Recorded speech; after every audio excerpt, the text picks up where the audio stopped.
اللہ کے رسول حضرت محمد مصطفیٰ صلی اللہ علیہ وآلہ وسلم بار بار امام حسین کو بلند کر کے دنیا کو یہ بتاتے تھے کہ یہ حسین مجھ سے ہے اور میں اس حسین سے۔ اے لوگو، اگر اس حسین پہ کوئی مشکل وقت آ جائے اور یہ تم سے مدد طلب کرے تو اس کا ساتھ دینا، کیونکہ یہ جنت کے جوانوں کا سردار ہے، میرا خون ہے، میری اولاد ہے۔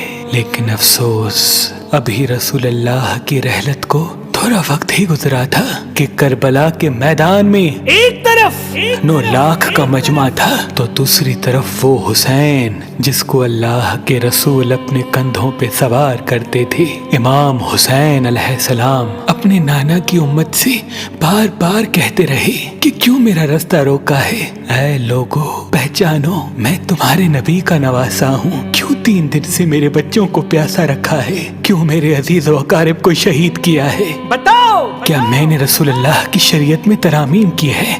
کسی انسان کا حق کھایا ہے؟ کسی انسان پہ ظلم کیا ہے؟ اتنے میں فوج یزید ایک آواز میں کہنے لگی، اے حسین، ہم سب تجھے تیرے بابا علی کے بغض میں قتل کر رہے ہیں تاکہ یزید ہماری جھولیاں دولت سے بھر دے۔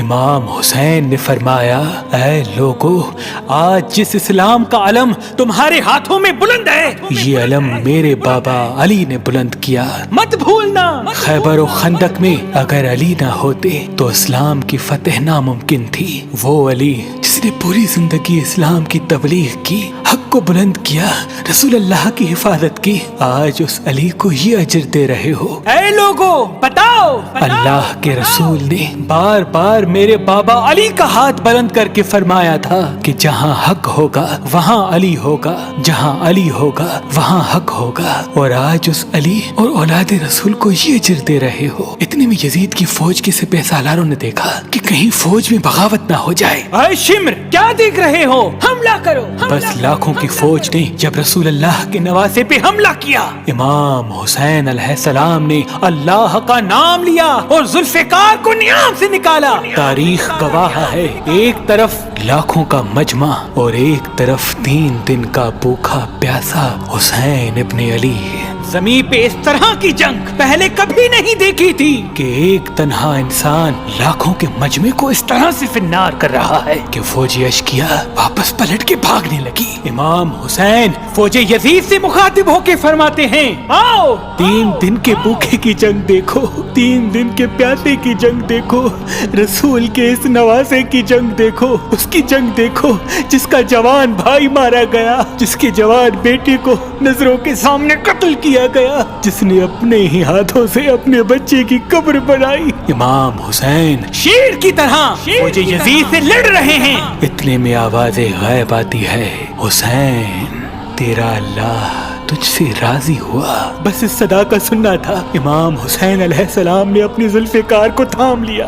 اتنی میں عمر بن سعد کہتا ہے، شمر، کیا دیکھ رہے ہو؟ یہ علی کا شیر ہے، اس کو مات دینا ناممکن ہے، جاؤ خیموں کو آگ لگا دو۔ بس کچھ ظالموں نے بیبیوں کے خیموں کو آگ لگا دی اور کچھ امام حسین کو دور سے تیر مارنے لگے۔ امام حسین کبھی بیبیوں کے خیموں کی طرف بڑھتے ہیں، کبھی فوج کی طرف جاتے ہیں۔ عمر بن سعد اور شمر نے فوج کو 4 حصوں میں تقسیم کر دیا اور یہ کہا کہ کوئی بھی حسین کے قریب نہ جائے، جس کے پاس جو چیز ہے وہ دور سے حسین کو مارے۔ جس کے پاس نیزہ تھا اس نے نیزہ مارا، جس کے پاس تیر تھے وہ تیر مارتا رہا، جس کے پاس برچیاں تھی وہ برچیاں مارنے لگا۔ تاریخ نے لکھا، جس کے پاس مارنے کے لیے کچھ نہ تھا وہ کربلا کی کرب زمین سے مٹی اٹھا کے امام حسین کی طرف پھینکتا رہا۔ امام حسین کے جسم مبارک پہ ہزاروں زخم لگتے رہے، آپ کے جسم مبارک پر اتنے تیر تھے کہ آپ کا جسم مبارک نظر تک نہیں آ رہا تھا۔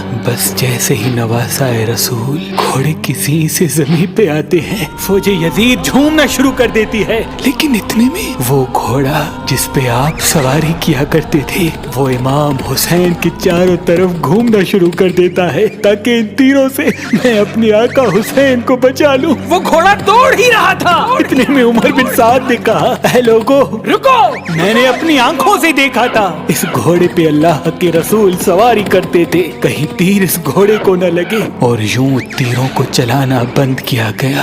افسوس ہے ان لوگوں کو اس گھوڑے کا تو احترام معلوم تھا جس پہ رسول اللہ سواری کیا کرتے تھے، لیکن اس حسین کا احترام بھول چکے جن کو اپنے کندھوں پہ سوار کر کے امت کو دکھایا کرتے تھے۔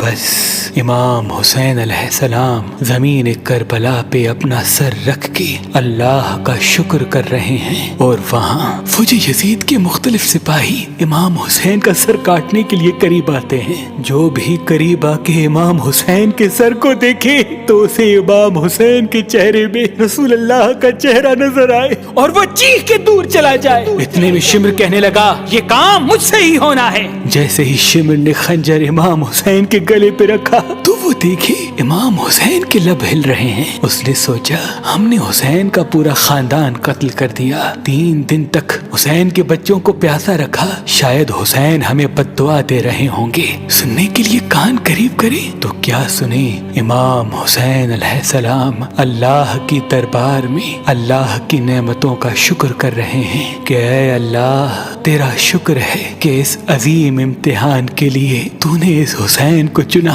اتنے میں امام حسین نے آنکھیں کھولی اور شمر سے کہا اے شمر کیا تو نہیں جانتا میں رسول اللہ کا نواسا ہوں، جنت کا سردار ہوں، حق پہ ہوں، بے جرم ہوں؟ شمر نے کہا ہاں مجھے معلوم ہے۔ پھر آپ نے فرمایا تو کیوں قتل کر رہے ہو؟ شمر نے کہا تاکہ یزید میری جھولی دنیاوی دولت سے بھر دے۔ بس یہ کہتے کہتے شمر امام حسین کا گلا کاٹتا رہا اور فوج یزید مسلسل جھومتی رہی۔ امام حسین کے سر قلم ہونے کے بعد سادات کو لوٹا گیا۔ امام حسین کے سر مبارک کو نوکے سنا پہ بلند کر دیا۔ بی بی سکینہ کو تماچے مارنے لگے۔ رسول اللہ کی نواسیوں کے سروں سے چادر کو لوٹ لیا اور امام حسین کے جسم مبارک کی توہین کرنے لگے۔ تاریخ نے لکھا امام حسین کے جسم پر جو جو چیزیں تھیں ان کو لوٹنے لگے۔ اتنے میں ایک شخص امام حسین کے جسم کے قریب آیا۔ امام حسین کے ہاتھ میں ایک انگوٹھی پہنی تھی، اتارنے کی کوشش کی نہ اتری، وہ انگلی کاٹ کے انگوٹھی لے گیا۔ آپ کے جسم مبارک کو رسیوں سے باندھ کے کربلا کی گرم زمین پہ ادھر سے ادھر پھرایا گیا۔ اتنے میں عمر بن سعد نے کہا اے شمر حسین اور اس کی ساتھیوں کی لاش کا وہ حشر کرتے ہیں کہ رہتی دنیا تک کوئی بھی